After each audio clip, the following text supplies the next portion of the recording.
The report and those comments come ahead of the highly anticipated fall budget set for November 4th, a budget that Prime Minister Mark Carney has said can be characterized as one of both austerity and investment. Let's bring in the front bench to unpack politically what it all means. Former BC Premier Christy Clark is here. She's a senior advisor with Bennett Jones. Marco Mendicino is the former Chief of Staff to Prime Minister Mark Carney and a former Liberal Cabinet Minister. Former Conservative Industry Minister James Moore is with us. He's now a policy advisor at Edelman. And rounding us out this evening, here in studio, former federal Conservative Cabinet Minister Monty Solberg. He is the CEO now of New West Public Affairs. Hi, everybody. Hi there. Good to see you. Monty, it's a great pleasure to have you here in studio, missing everybody else. I will start with you on this one. I was saying just in the break, like, this is the interim PBO, so he doesn't have a long con or anything, but he is really swinging high here. Like, he is not holding anything back. What's your take on what he is saying today? Well, my take is, first of all, happy birthday to Marlene Poilievre. Join the chorus, lady. yeah. Very nice lady. But, you know, he's obviously very concerned about this. He's a professional. He's assessed this. He's looked at the numbers. He has declared that it's unsustainable, meaning that the government is on a track to bankrupt the country. So they've got to get their act together. You can't have it both ways and say you're going to invest, but it's also prudent. I mean, this is just the height of weasel words, and they're going to have to find a way to get the spending in line, or else we're going to see our interest rates rise, we'll see inflation spike. I mean, there's all kinds of serious implications if they don't start to treat this seriously. So, Marco, what is your take on, I guess, kind of the communications around how the government intends to approach this? Because I think particularly through the campaign, there was a lot of talk from Prime Minister Mark Carney about, exactly what Monty just spelled out, like a real point of demarcation, for example, between himself and the previous Prime Minister, particularly in rhetoric, I'm speaking. But then since then, there's been a little bit more confusion. Like, does it mean attrition on the public side? Does it mean actual cuts? Is there, what will be operating spending? What will be investments? Like, what is your take on where the communications are and where they need to be? Well, I believe the communications are rooted in the Prime Minister's economic credentials, which are beyond reproach. He's got experience having managed two significant global crises, one the global recession in 2008, and then Brexit in the UK. And I think that was a large part of the way in which he grounded his case to become Prime Minister and to form this government. Now, that said, there's no doubt that the PBO has signaled stormy waters on the economic horizon. And so I think three things need to happen. One, the government definitely has to reduce the deficit, and there's clearly work to be done there, but signaling that significant reductions around certain operational expenditures to maximize efficiencies is important. Two, we need to spur on growth, and I think that the government's announcements around major projects, and I would highlight LNG 2, is a way in which you can see jobs created and get energy to market. And three, I think the government has to take full advantage of low interest rates to reduce the service debt charges, which also place a burden. So doing those three things and certainly seeing that come to fruition as quickly as possible is a way in which the Prime Minister, not only through his communications, but through his actions and the government's actions, can continue to keep the trust of Canadians when it comes to steering the economy through this global turmoil. Do you think, James, though, that thus far the communications from the federal government have been as clear as what Marco just laid out? No. Look, for 9 years, we were told, hear us now, believe us later, that deficits are going to be good because it'll lead to economic growth. It may not happen right away, but in the fullness of time, this is all going to work out. Well, now here we are. 9 years later, after people saying these aren't deficits, these are investments, and now the fiscal anchors are blown. We had a contraction in the economy, jobless rates are up, investments are down, and it didn't work. The 9 years of Trudeau failed. And by the way, I was struck by two numbers in the report. The number $68 billion, or just north of $68 billion of what's projected to be the deficit for this year. I did a little bit of math. I thought you might like this, Vashi. $68 billion. Put this number in context.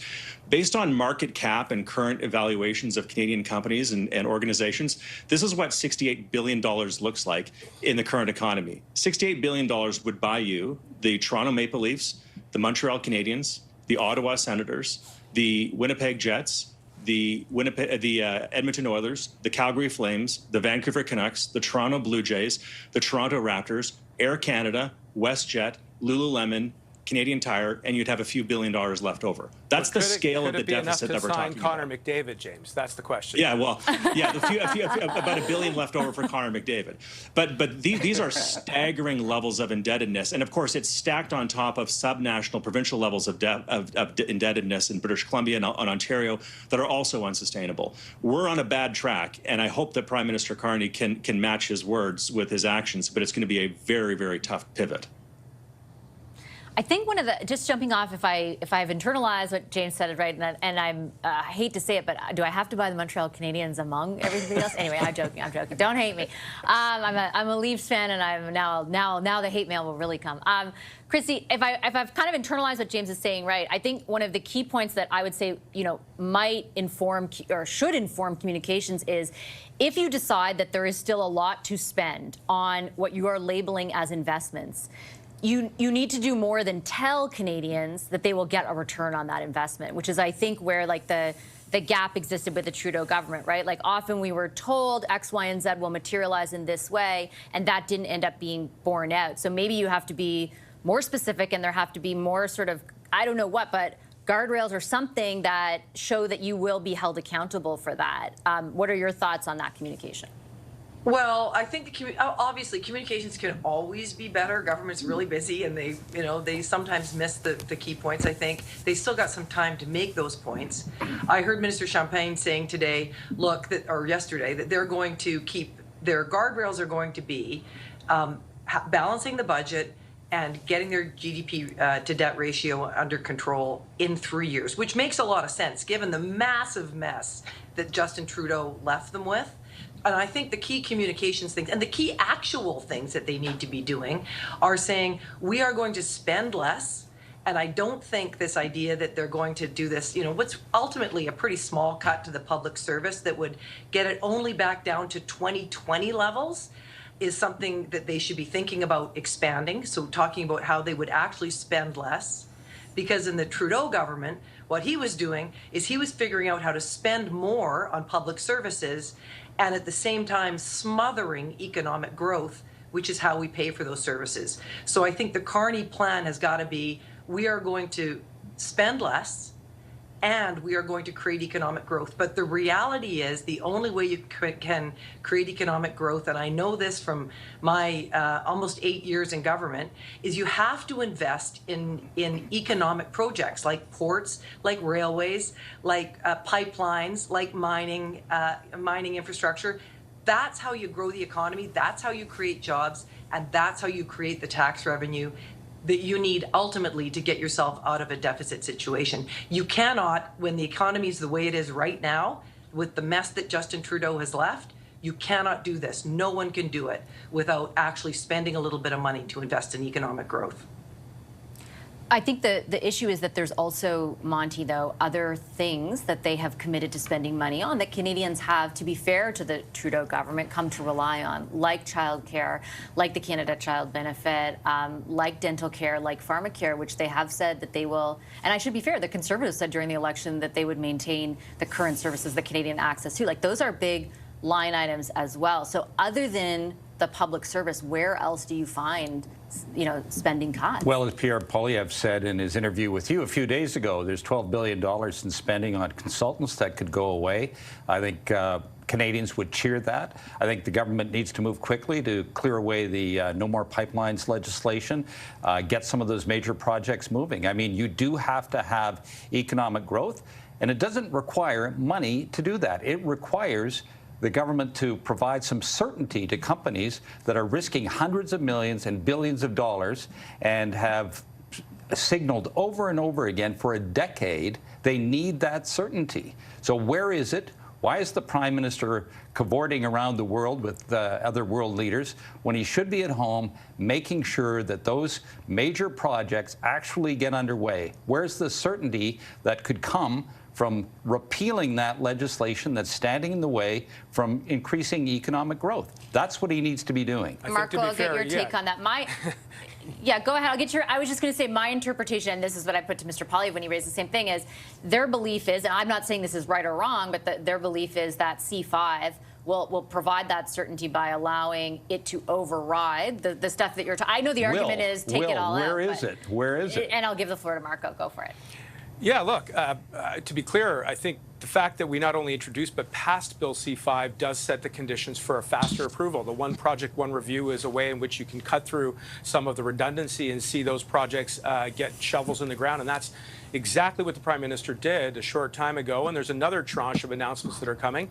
And now we want to see those projects get built. I will say I do think it is important that as part of the overall economic agenda, that the Prime Minister continues to bolster our trade relations abroad. And that's what he's doing in the UK. That's what he did in Mexico. And certainly that's what he's continuing to do through a very set of sophisticated negotiations with the United States. So you got to be able to do both. It's not just about your ability to do trade abroad. You also need a domestic economic agenda. And by having C-5 passed with major projects, by launching Building Canada Homes to double the amount of housing starts that we see every year, by reinvigorating and creating a new defense industry spending, you're going to be able to create Canadian jobs and get the economy firing on all cylinders.